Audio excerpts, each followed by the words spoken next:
ইয়াত ভোজন ভাণ্ডাৰত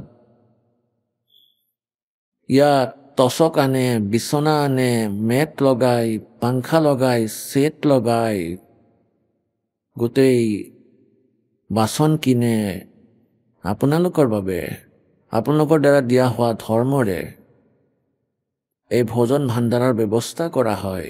এয়া ধৰ্ম হয়। আৰু এটা যজ্ঞ ধৰ্মৰ আৰু দ্বিতীয় হয় ধ্যান। ধ্যান মানে পৰমাত্মাত বিশেষ ইচ্ছা, আপোনালোকৰ বুদ্ধি পৰমাত্মাত কিছু দেৰিলৈ স্থিৰ হোৱা, পৰমাত্মাৰ ফালে কিছু ডাইভাৰ্ট হোৱা, ন'ন এজ মেডিটেশ্যন। পৰমাত্মাক মনত পেলোৱা ইয়াত ধ্যান হয়। গতিকে ইয়াত আপোনালোক সৎসংগত অহাৰ আগতে যি আপোনালোকৰ মেডিটেশ্যন আৰম্ভ হয়, যেনেকৈ কোনো ছাৰ্ভিচমেন বা কোনো কৰ্মচাৰী হয়, দোকানী, খেতিয়ক হয়। এতিয়া সমস্যা কি হয়, এখন ঘৰত এজনে নাম লৈ ৰাখিছে আৰু 4-5জন অনুপদেশী হয়। এতিয়া যিজনে উপদেশ লৈ ৰাখিছে ইয়াত এই অমৃত জ্ঞান যাৰ কাণলৈ গুচি গ'ল, তেওঁ কাৰো বাবে নৰয়। আকৌ তেওঁ পুনৰ আহিবলৈ চেষ্টা কৰে, ঘৰৰ মানুহসকলৰ তেওঁলোকৰ জ্ঞান নাই, তেওঁলোকে বিৰোধ কৰে আৰু কয় যে তুমি 3 দিনৰ মূৰত গুচি যোৱা, লোকচান হয় বহুত, কাম চলি আছে। গতিকে আপোনালোকে বহুদিন আগতে এই সৎসংগ আহি পালে পৰিয়ালক প্ৰসন্ন কৰিবলৈ কিছুদিন আগৰ পৰাই আপুনি এনেকৈ ভালদৰে অত্যাধিক কাম কৰি দেখুৱাই যাতে ঘৰৰ পৰা পাৰ্মিশ্যন সোনকালে পায়। গতিকে এই কাৰণে আপোনালোকৰ সেই প্ৰথমৰ পৰা যি প্ৰযত্ন আছিল, সেইদিনাৰ পৰাই আপোনালোকৰ মেডিটেশ্যন ধ্যান যজ্ঞ আৰম্ভ হ'ল।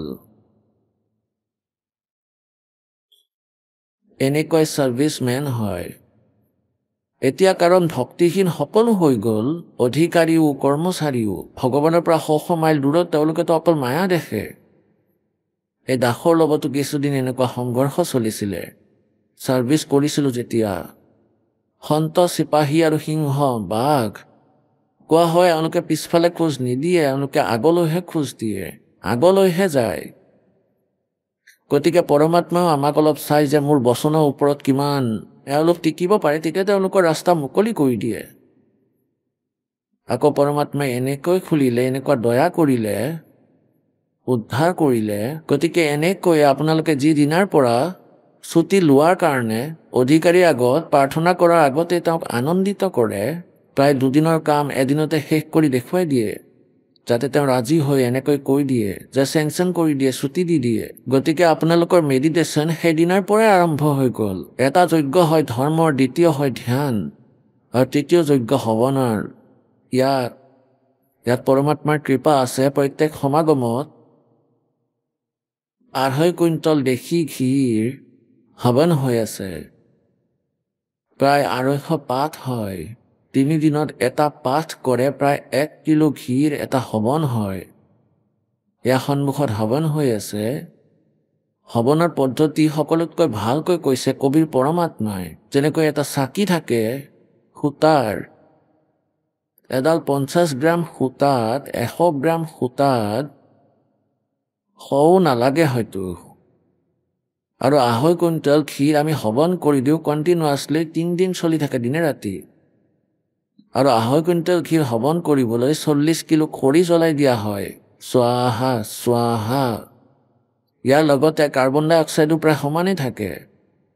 এফালে 100 গ্ৰাম কপাহৰ কাৰ্বন ডাই অক্সাইড আৰু আনফালে 20-40 কেজি খৰিৰ কাৰ্বন ডাই অক্সাইড।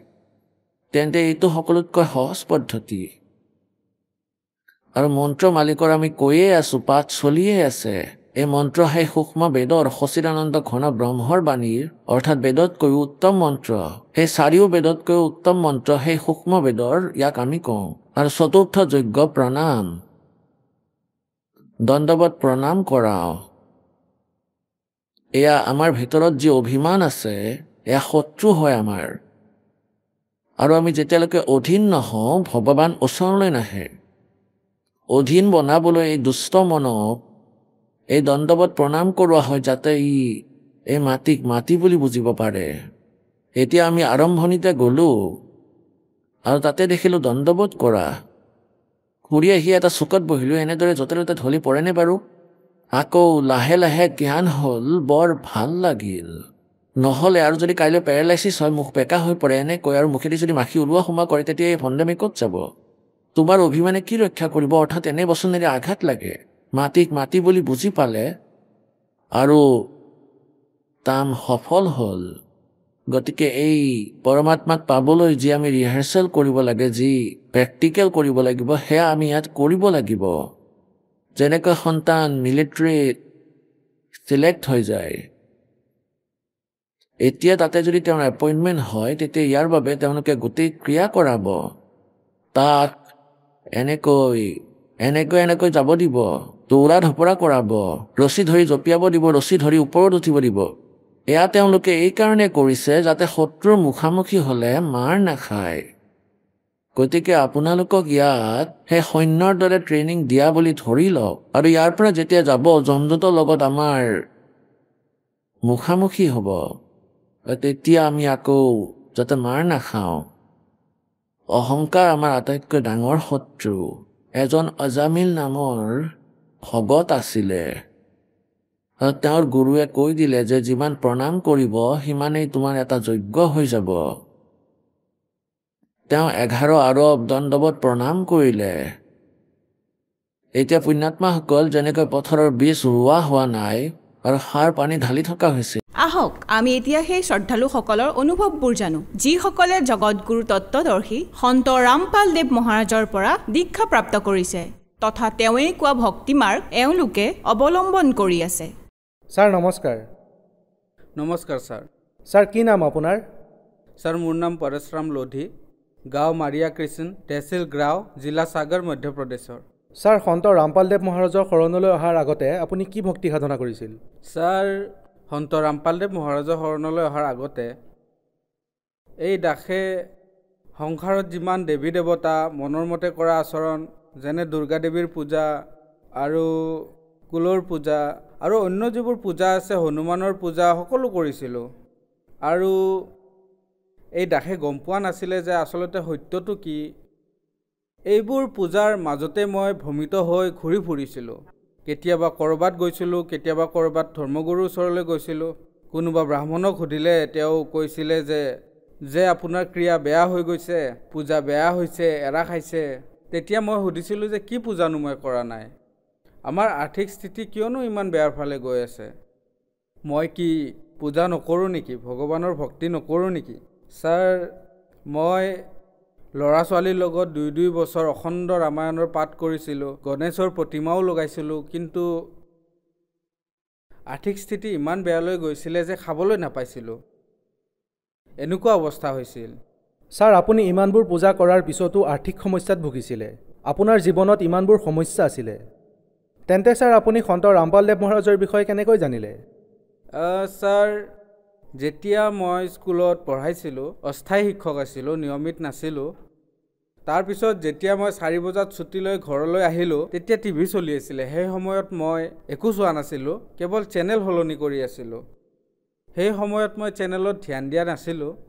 সন্ত ৰামপালদেৱ মহাৰাজৰ সৎসংগ আহি আছিল। মই নামো চোৱা নাছিলোঁ। মই কেৱল এইখিনি দেখিছিলোঁ যে এজন সন্তই গ্ৰন্থত আঙুলি থৈ এনেকৈ দেখুৱাই আছিলে, বছ ইমানেই দেখিছিলোঁ। তেতিয়া মোৰ ইমান ভাল লাগিল, কমচে কম এনেকুৱা এজনটো সন্ত পালোঁ যিয়ে নিৰ্ভয়ভাৱে আঙুলি থৈ গ্ৰন্থ দেখুৱাই আছে। যেতিয়া এই কথালৈ মই গাঁৱত চৰ্চা কৰিলোঁ, তেতিয়া এজন ভাই আছিল গাঁৱৰেই। যেতিয়া মই তাৰ লগত চৰ্চা কৰিলোঁ, তেতিয়া সি ক'লে, ঠিক আছে মই তোমাক কিতাপ আনি দিম, তুমি তাত কল কৰিলে আন কিতাপো পাবা। ছাৰ আপুনি আপোনাৰ জীৱনত বহুত সন্তৰ সৎসংগ শুনিছে, যিমানবোৰ আপুনি পূজা কৰিছে, টিভি মাধ্যমেৰে আপুনি সকলো সন্তৰ সৎসংগ শুনিছিলে, তেন্তে কি সন্ত ৰামপালদেৱ মহাৰাজৰ বাহিৰে সৎ গ্ৰন্থবোৰ খুলি আনে নেদেখুৱাই নেকি? নেদেখায় ছাৰ, কোনো সন্তই কোনো সৎগ্ৰন্থকে খুলি নেদেখুৱায়, কেৱল নিজৰ মনে সজা আচৰণৰ কথাহে কৈছিলে আৰু তাৰ ওপৰতেই বিশ্বাস কৰিছিলে। যেতিয়া সত্যটো গম পালোঁ, সন্ত ৰামপালদেৱ মহাৰাজে এখনকৈ গ্ৰন্থ উলিয়াই দেখুৱাই, যেতিয়া এই কথাত মই আৰু সন্ধান কৰিলোঁ, তেতিয়া ল'ৰাটোৱে ক'লে, আমাৰ গাঁৱৰ মই তোমাক কিতাপ এখন দিম। তাৰে দ্বিতীয় দিনাই, তৃতীয় দিনা মোৰ ওচৰলৈ সেই জ্ঞান গংগা কিতাপখন আহিল। আপুনি সেই কিতাপখন পঢ়িলেনে আৰু সন্ত ৰামপালদেৱ মহাৰাজৰ পৰা নাম দীক্ষা ল'লেনে? হয় ছাৰ, সন্ত ৰামপালদেৱ মহাৰাজৰ এনেকুৱা কৃপা হ'ল সেই কিতাপখন নোখোজাকৈয়ে মোৰ ওচৰলৈ আহিল আৰু মই সেই কিতাপখন পঢ়িলোঁ। যেতিয়াই মই এখন দুখন পৃষ্ঠা পঢ়িলোঁ এনেকুৱা লাগিল যে ইয়াত কিবা এটা বেলেগ আছে। তেতিয়াই মই কিতাপখন থৈ দিলোঁ আৰু সেই কিতাপখন ছমাহ থাকিল। যেতিয়া ছমাহ ৰাখিলোঁ তেতিয়া মই লগৰবোৰৰ লগত চৰ্চা কৰিলোঁ যে এখন কিতাপ আনিছোঁ, সেই কিতাপখনত এনেকুৱা এনেকুৱা কথা আছে।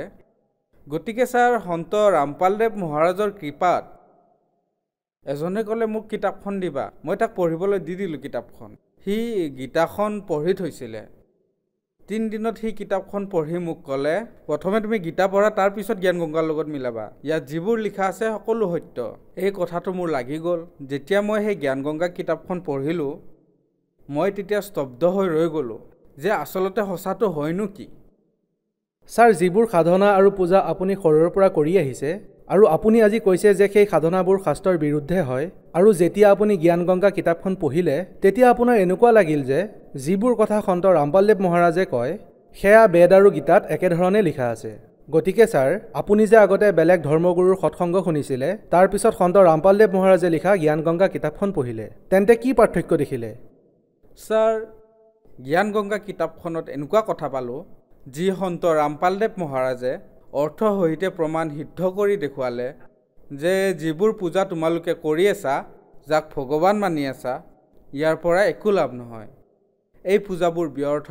তেওঁ সেই সৎগ্ৰন্থত প্ৰমাণ সিদ্ধ কৰি দেখুৱালে যে ইয়াৰ পৰা আপোনালোকে একো লাভ নাপায়। গতিকে তাত মূৰ্তি পূজা কৰা, ভূতৰ পূজা কৰা আৰু অন্য দেৱী দেৱতাৰ পূজা কৰা আৰু তেওঁলোকৰ সন্মুখত ক্ষমা খোজা যে আমাৰ এইটো কাম হৈ যাওক, সেইটো কাম হৈ যাওক, এইবোৰৰ পৰা লাভ নাপায়। গতিকে ছাৰ, এই প্ৰকাৰে সিদ্ধ প্ৰমাণ সহিতে এই জ্ঞান পালোঁ। তেতিয়া মই স্তব্ধ হৈ ৰৈ গ'লোঁ যে আজিলৈকে মই এই জীৱনত প্ৰথমবাৰ এই জ্ঞান পাইছোঁ আৰু প্ৰথমবাৰ এই সত্য প্ৰমাণ পালোঁ। গতিকে মই স্তম্ভ হৈ ৰৈ গ'লোঁ যে এতিয়ালৈকে ব্যৰ্থ পূজাত ব্যস্ত আছিলোঁ আৰু মোৰ পূৰ্বপুৰুষেও এই পূজা কৰি কৰি নাজানো ভূত হৈ ক'ত ভ্ৰমি ফুৰিছে। মই সৰুৰ পৰাই ৰামায়ণৰ পাঠ কৰি আহিছোঁ। গতিকে মোৰ এটা কথা মনলৈ আহিল। আৰণ্য কাণ্ড 10 নম্বৰ 14 চপাই নম্বৰ 8 ৰামে লক্ষ্মণক যেতিয়া সুধিলে সত্যলোকলৈ অহাৰ পিছত এই জীৱই কেনেকৈ সুখী হ'ব পাৰিব, এই ৰহস্যৰ কথা কওক, এই জীৱৰ ভেদৰ কথা কওক, তেতিয়া ৰামে উত্তৰ দিলে, কাহিও তাৎস পৰম বিৰাগী। আনন্দ কাণ্ড 10 নম্বৰ 14 8 নম্বৰ চপাইত ৰামে উত্তৰ দিছিলে, কাহিও তাৎস পৰম বিৰাগী উত্তৰণ সম সিদ্ধি 3 গুণ ত্যাগী। ৰামে ক'লে যে লক্ষ্মণ, যদি কিবা সঁচা সুখ প্ৰাপ্ত কৰিব বিচাৰে জীৱাত্মাই, গতিকে তাৰ বাবে কণিকাৰ সমান সিদ্ধি আৰু 3 গুণ। সিদ্ধিৰ অৰ্থ দুৰ্গা আৰু 3 গুণ ৰজগুণ ব্ৰহ্মা, সদগুণ বিষ্ণু, তমগুণ শিৱ। ইয়াৰ পৰাই যি দূৰ হ'ব তেওঁলোকে সদায় সুখ পাব। তেন্তে ছাৰ, এইটোৱেই কাৰণ নেকি যিয়ে সন্ত ৰামপালদেৱ মহাৰাজৰ পৰা নাম দীক্ষা লয় তেওঁলোকৰ সুখ পোৱা আৰম্ভ হয়? হয়, ঠিকেই। যেতিয়া মই এই ধৰণৰ জ্ঞান মিলাই চালোঁ আৰু সত্যটো পালোঁ, মোৰ ভিতৰৰ পৰা কেৱল এটাই আস্থা উৎপন্ন হ'ল যে সন্ত ৰামপালদেৱ মহাৰাজৰ ওচৰলৈ যাই মই শৰণ ল'ব লাগে। ছাৰ, এই কথাটো আপোনাৰ বাহিৰে আন কোনেও গভীৰভাৱে বুজিব নোৱাৰিব। যি ৰামায়ণত আগতেই এইবোৰ কথা লিখা হৈছে, যিয়ে 3 গুণৰ দেৱতাসকলৰ পূজা এৰি সেই পূৰ্ণ পৰমাত্মাৰ ভক্তি কৰে, তেওঁ সকলোবোৰ সুখ পায়। গতিকে ছাৰ, মই আপোনাৰ পৰা জানিব বিচাৰিম, সন্ত ৰামপালদেৱ মহাৰাজৰ পৰা নাম দীক্ষা লোৱাৰ পিছত আপুনি যি ধৰণে মানে যে শাস্ত্ৰ অনুকূল সাধনা কৰাৰ পিছত আপুনি কি লাভ পালে? যেতিয়া শাস্ত্ৰ অনুকূল সন্ত ৰামপালদেৱ মহাৰাজে শাস্ত্ৰ অনুকূল সাধনাৰ কথা ক'লে আৰু তেওঁৰ শৰণলৈ গৈ যেতিয়া দীক্ষা ল'লোঁ, তেতিয়া ছাৰ লাভটো সেইদিনাৰ পৰাই পোৱা আৰম্ভ কৰিলোঁ। যেনে ধৰক, নিচা কৰিছিলোঁ, বিড়িও খাইছিলোঁ, তাম্বাকু খাইছিলোঁ, কেতিয়াবা কেতিয়াবা ড্ৰিংকো কৰিছিলোঁ। কিন্তু যেতিয়া পৰমাত্মাৰ শৰণলৈ গ'লোঁ তেতিয়াৰ পৰাই মোৰতো ঘৃণা আৰম্ভ হৈ গ'ল। লেতেৰা গোন্ধ পাব ধৰিলোঁ সেই নিচা কৰা বস্তুৰ প্ৰতি। মইতো এতিয়া হাতো নলগাওঁ। ছাৰ, ইয়াৰ পিছত কাৰণ কি যে সন্ত ৰামপালদেৱ মহাৰাজৰ পৰা নাম দীক্ষা লোৱাৰ মাত্ৰেই যিসকলে আগতে নিচা কৰিছিল সেইসকলে ঘৃণা কৰিবলৈ লয়?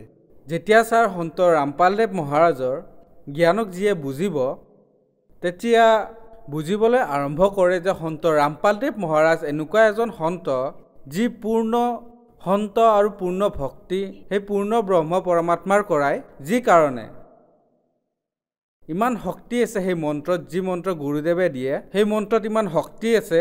নিচাটো বাদেই, এই সংসাৰৰ কোনো ধৰণৰ বেয়া বস্তু ওচৰলৈও আহিব নোৱাৰে। আহিলে আপোনাৰ খং উঠিব, ঘৃণা লাগিব আৰু দূৰলৈ গুচি যাব। সত্যতাৰ ইমান ভয় সোমাই যায় মনত। আৰু লাভটো বহুতেই হৈছে, যেনে ধৰক ছাৰ মই কৈছিলোঁ যে মই সৰুতে বহুত দুখী আছিলোঁ। মোৰ পৰিয়ালত কোনো এনেকুৱা ব্যৱস্থা নাছিল যে মই ভালদৰে পঢ়িব পাৰোঁ অথবা কাম কৰিব পাৰোঁ। মই 1 কিলো 2 কিলো আটা ঘেঁহু আনি ভৰণ পোষণ কৰিছিলোঁ। মই ভাবিছিলোঁ যে পৰমাত্মাই যিহেতু বনাইছে মোক হাজিৰাটো কৰিবই লাগিব। কিন্তু যেতিয়া সন্ত ৰামপালদেৱ মহাৰাজৰ শৰণলৈ আহিলোঁ, মই আগতেও সেই কামেই কৰিছিলোঁ, এতিয়াও সেই কামেই কৰোঁ। পইচা নাবাচিছিলেই, ক'ৰবাত নহয় ক'ৰবাত কিবা নহয় কিবা কামত ফাঁচিছিলোঁৱেই, সমস্যা আছিলেই। কিন্তু যেতিয়া সন্ত ৰামপালদেৱ মহাৰাজৰ কৃপা হ'ল আৰু তেওঁক কোৱা অনুসৰি শাস্ত্ৰ অনুকূল ভক্তি কৰিলোঁ, নিয়ম আৰু মৰ্যাদাত থাকিলোঁ, তেতিয়া পৰমাত্মাৰ কৃপাৰে সন্ত ৰামপালদেৱ মহাৰাজৰ কৃপাত আজি পৰমাত্মাই এখন মটৰচাইকেল দিলে আৰু এটা ঘৰ বনাব বিচাৰিছিলোঁ, এটা কোঠালি বনাব বিচাৰিছিলোঁ। মই সন্ত ৰামপালদেৱ মহাৰাজক প্ৰাৰ্থনা জনালোঁ যে হে মালিক, এই দাসে এটা ঘৰ বনাব বিচাৰিছে, সহায় কৰক। তেতিয়া সন্ত ৰামপালদেৱ মহাৰাজে এনেকুৱা কৃপা কৰিলে, এটাৰ সলনি 4টা কোঠালি বনাব পাৰিলোঁ, যি ভাবিবই পৰা নাছিলোঁ। আজি বহুত ডাঙৰ ঘৰো আছে আৰু মোৰ পৰিয়ালত যি ল'ৰা ছোৱালী আছে আৰু যি মোৰ পত্নী আছে, সুখত আছে, কোনো অভাৱ নাই। আৰু এই দাসে পৰমাত্মাৰ বাহিৰে কাকো নিবিচাৰে, কেৱল পৰমাত্মাৰ ভক্তি বিচাৰে, ইমানেই। ছাৰ আৰু কিবা লাভ? আৰু লাভটো ভগতদেৱ এনেতো বহুত পাইছোঁ। এবাৰ কি হ'ল, ইছাগৰৰ পৰা আহি আছিলোঁ, জংঘলৰ এটা ৰাস্তা আছে আমাৰ গাঁৱৰ ফালে যোৱা, গধূলিৰ সময় আছিল আৰু গাড়ীৰ লাইটৰ পোহৰো কম আছিল। সেই সময়ত আন্ধাৰ হৈছিলে আৰু মই গাড়ীত অকলে বেগেৰে গৈ আছিলোঁ। নাজানো ক'ৰ পৰা ৰাস্তাৰ মাজতে এটা বহুত ডাঙৰ পাথৰ আহিলে আৰু মই খুন্দা খালোঁ। ক'ৰ পৰা আহিল নাজানো। যেতিয়া গাড়ীখন তাত পৰিল, তেতিয়া মোৰ পূৰা গাড়ী উলটি গ'ল। মোৰ কেৱল ইমানখিনিয়ে মনত আছে যে মই এইখিনিয়ে কৈছোঁ যে মুক্তিদাতা, এতিয়া মোৰ কি হ'ব মই নাজানো। তেতিয়া মোৰ গাড়ী কমচে কম 8-10 ফুটমান আগলৈ পৰিল আৰু চিধা গুচি গ'ল। আৰু যেতিয়া ঘৰ পাওঁতে আধা কিলোমিটাৰ মান দূৰত আছিলোঁ, সেই সময়ত তাত বাল্বটো নুমাই গ'ল। যেতিয়া মই দেখিছিলোঁ গোটেই গাড়ী ভাঙিছিলে, বাল্বো ভাঙি গৈছিলে, তাৰ পৰা মই এইখিনি ঠাই আহি পালোঁ। যেতিয়া মই ঘৰ আহিলোঁ, তেতিয়া মই কান্দিলোঁ যে পৰমাত্মাই মোক ভালে কুশলে ঘৰলৈ আনিলে। মানে আপোনাৰ এক্সিডেণ্ট হৈ গৈছিলে, তাৰ লাইট ভাঙি গৈছিলে, তথাপিও জ্বলি আছিলে? লাইট জ্বলি আছিলে, আহি পোৱাৰ পিছতহে নুমাল আৰু ৰাতিপুৱাই গৈ মই লাইট ঠিক কৰালোঁ আৰু গাড়ীখনো। ছাৰ, আপুনি ইমানবোৰ অদ্ভুত লাভ পাইছে যে এজন সাধাৰণ ব্যক্তিয়ে এই কথাবোৰ সহজে বিশ্বাস নকৰিব, কিয়নো আপুনি কৈছে যে আন সাধনাবোৰ কৰিলে একো লাভ পোৱা নাযায়। তেন্তে ছাৰ, তেওঁলোকে যদি সন্ত ৰামপালদেৱ মহাৰাজৰ পৰা নাম দীক্ষা ল'ব বিচাৰে, তেন্তে কেনেকৈ ল'ব পাৰিব? ছাৰ, সন্ত ৰামপালদেৱ মহাৰাজৰ পৰা দীক্ষা ল'বৰ বাবে আজি ফোনত, ইউটিউবত, ফেচবুকত আৰু যিবোৰ কিতাপ গাঁৱে গাঁৱে গৈ পাইছে অথবা ভকতসকলৰ লগত আছে, গতিকে যিবোৰ জগত ভাইসকলে যদি নাম দীক্ষা ল'ব বিচাৰে, তেন্তে বহুত সুবিধা আছে। কিতাপত লিখা নম্বৰত অথবা ইউটিউবত অথবা ভকতৰ লগত যোগাযোগ কৰি সকলো জিলাত নামদান কেন্দ্ৰ খোলা হৈছে সন্ত ৰামপালদেৱ মহাৰাজৰ কৃপাত, আৰু তালৈ গৈ বিনামূলীয়াকৈ নাম দীক্ষা লৈ নিজৰ মানৱ দেহক ধন্য কৰাব পাৰে, নিজৰ মুক্তি প্ৰাপ্ত কৰিব পাৰে। ধন্যবাদ ছাৰ। সৎ চাহেব।